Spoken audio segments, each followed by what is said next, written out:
Hi everyone, this is Diversity Training with me, Juliet Ball. So first off, what is diversity? I have two definitions here. The first one is diversity is the mosaic of people who bring a variety of backgrounds, styles, perspectives, values, and beliefs as assets to the groups and organizations with which they interact.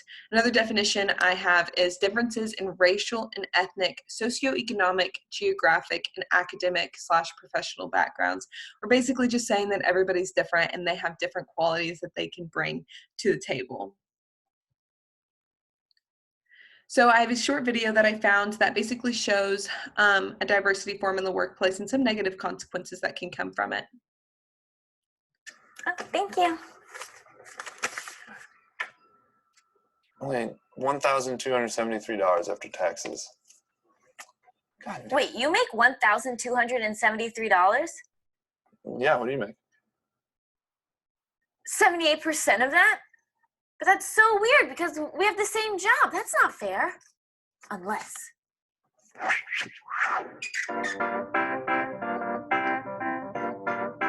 Could you give this folder to Mark? Sure. Thank you.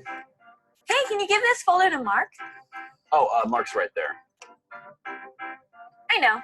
Thanks for doing all of the job that you're paid to do. Hey, Mark. Hey, Allison, can you give me those reports we talked about? Oh, yeah. I can get you roughly 4 out of 5 of the reports. Why not all 5? You tell me. So before we adjourn, does anyone have anything to add? Oh, I've actually noticed that in the most recent research, the most important thing that we can do.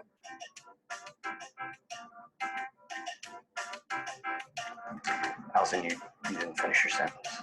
Oh, I know. I did most of it, though. So. Allison, are you available for a conference call at 2? Sure. How long do you think it'll take? About an hour. Great. Okay, really need you on this one. You got it. As I was looking over the reports, I noticed that there's a 2:47. Time for a snack. Allison, I feel like you're not giving this job 100%. You're right. I'm giving it about 78%. Oh, and it's already 4:45, so I'm in overtime. Wouldn't want to cost you any extra money. Okay, but I need you to come in this weekend. That is a good one, Mike. I'll see ya.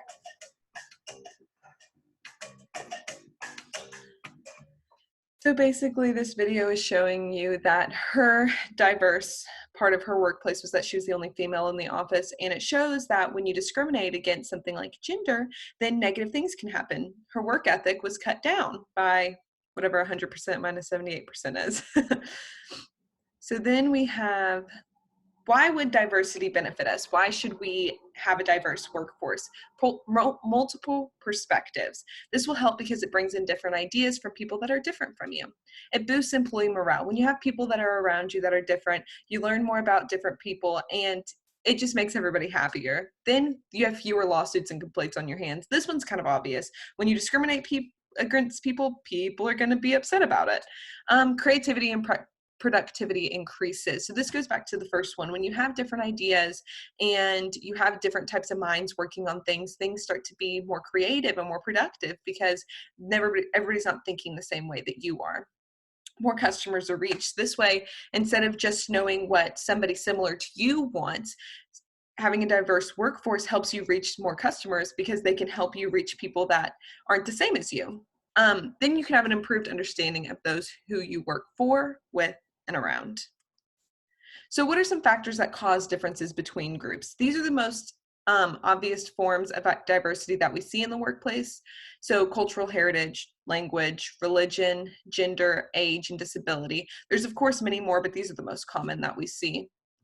And so what can we do? What can we do to make sure that we have a diverse workforce and that we can make sure that it's civil and that we're not discriminating? We can recognize your own narrative. This is showing, remembering your story, your background, What's made you the person that you are today? And remember that everybody else has that same story that's made them their own person.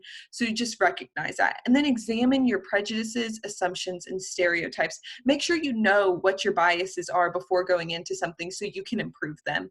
Then explore other cultures. Go out, maybe see something that you're not used to understand others better. And then accept everyone. There's no reason that we need to be discriminating against anybody.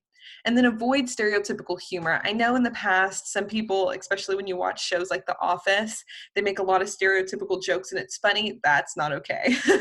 And then find some common ground. In the end, yes, we're all different, but we're all the same as well. We're all people. We're all, and most likely if you're in the same workforce, you might have the same interests as people. And so lastly, I want to challenge you.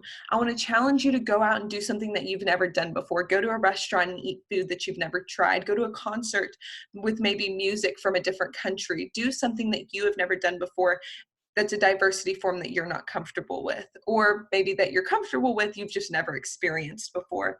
So I hope this presentation has taught you what diversity is, how it benefits us, and how we make sure we don't discriminate against any diversity forms. And so after this week, I want you to go out and challenge, and then we're going to meet back up in person, and I want everybody to explain what they did and how it's going to improve them here in the office. Here are my references, and this also includes Dr. Jim Gwynn's PowerPoint and the SPMT Class 610. Thank you.